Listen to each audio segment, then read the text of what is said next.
Kompally బొల్లారంలో 56 లక్షలకే gated కమ్యూనిటీలో 2 BHK flat. Just call. Hi hello, welcome to Suman TV.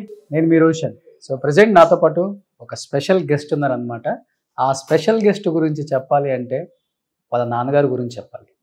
అద్భుతమైన క్యారెక్టర్లని చేయటమే కాకుండా విలక్షణమైన నటన అందించటమే కాకుండా చిన్నదా పెద్దదా అని క్యారెక్టర్ చూడకుండా దానికి న్యాయం చేస్తున్నంతసేపు ప్రేక్షకుల అటెన్షన్ మన వైపు ఉండాలని ఎన్నో విలక్షణమైన క్యారెక్టర్లు చేసిన ద వన్ అండ్ ఓన్లీ సాక్షి రంగారావు గారు.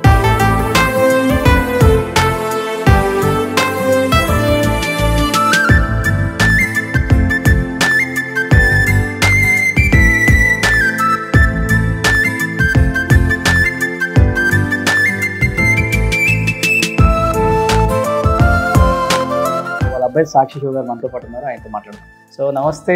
నమస్తే రోషన్ గారు. శివ గారు, చాలా చాలా చాలా సంతోషం. ఎందుకంటే హైదరాబాద్ నుంచి మెడ్రాస్కి వచ్చి వెతుక్కుంటూ మా నాన్నగారు గురించి విషయాలు తెలుసుకోవాలి. అలాగే ఎంతోమంది మర్చిపోయి ఉంటారు పాత నటుల్ని. మీ ఇంటర్వ్యూ ద్వారా, మీ సుమన్ టీవీ ఛానల్ ద్వారా వాళ్ళందరినీ మళ్ళీ ప్రజలు, వాళ్ళ అభిమానులు జ్ఞాపకం ఉంచుకునేలా మళ్ళీ మీరు చేసినందుకు చాలా చాలా చాలా అయ్యో, ఎందుకంటే వాళ్ళు చేసిన క్యారెక్టర్లు అలాంటి, వాళ్ళు తీసిన సినిమాలు అలాంటి, వాళ్ళు మన కళ్ళ ముందు ఇప్పటికి కనిపిస్తూనే ఉంటారు.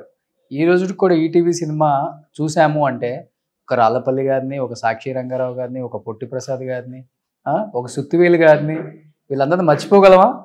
ఎలాంటి క్యారెక్టర్లు చేశారు అసలుకి.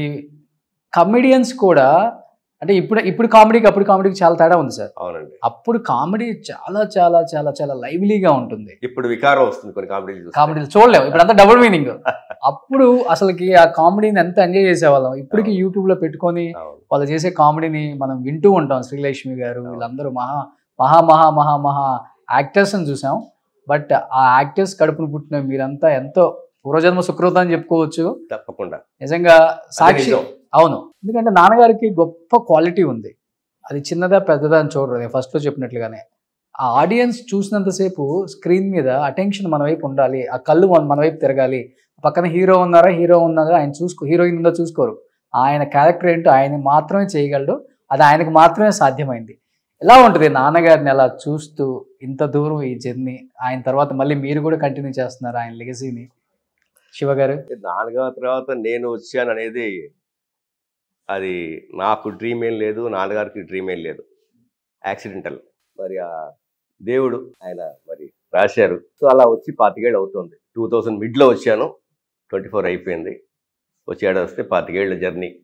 అసలు వెనక్కి తిరిగి చూసుకుంటే అసలు వాట్ ఈస్ దిస్, నేనా వితౌట్ ఎనీ ఎక్స్పీరియన్స్.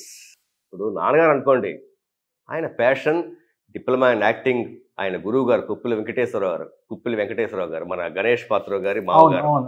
ఆంధ్ర యూనివర్సిటీలో వైజాగ్లో first batch, best student, favourite student. మా నాన్నగారు ఒక్కరోజు కూడా ఆయన లీవ్ వేయాలి. ఆ 2 ఏళ్ళలో 3 ఏళ్ళలో సభాష్ అనిపించుకుని వాళ్ళ చేత మెప్పులు పొంది, వాళ్ళ చేత రికమెండేషన్ లెటర్స్ రాయించుకుని మా నాన్నగారికి ఫండ్స్ అందరూ కలెక్ట్ చేసి ఆ డబ్బులతోటి మా నాన్నగారు ఒక్కరు వచ్చి ఇక్కడ ఒక 6 months సర్వే అయ్యి, దేవుడి దయ వల్ల ఇంకా నాకు కుదరదు, నాకు రాదు అని డిసప్పాయింట్ అయ్యే టైంలో ఆ భగవంతుడు బాపు రమణల రూపంలో సాక్షి అనే సినిమా రావడం, అక్కడి నుంచి మా నాన్నగారి జర్నీ ఆయన పోయేదాకా నటిస్తూనే ఉన్నారు.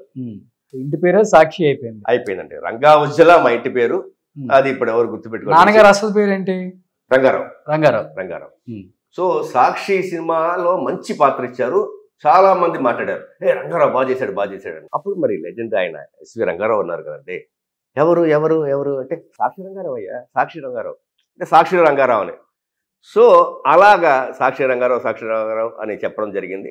ఆ తర్వాత బాపు గారు అఫీషియల్గా ఆయనే సెకండ్ సినిమా నుంచి, ఫస్ట్ సినిమాలో రంగావజ్జల రంగారావు అనే వస్తుంది, సెకండ్ సినిమా నుంచి సాక్షి రంగారావు అని చెప్పి వేశారు. అలాగే మా ఇంటి పేరు మారిపోయింది. మరి నేను ఫీల్డ్కి వచ్చినప్పుడు ఆయన పర్మిషన్ తీసుకోకుండా నేనే సాక్షి శివాని పెట్టేసుకున్నా.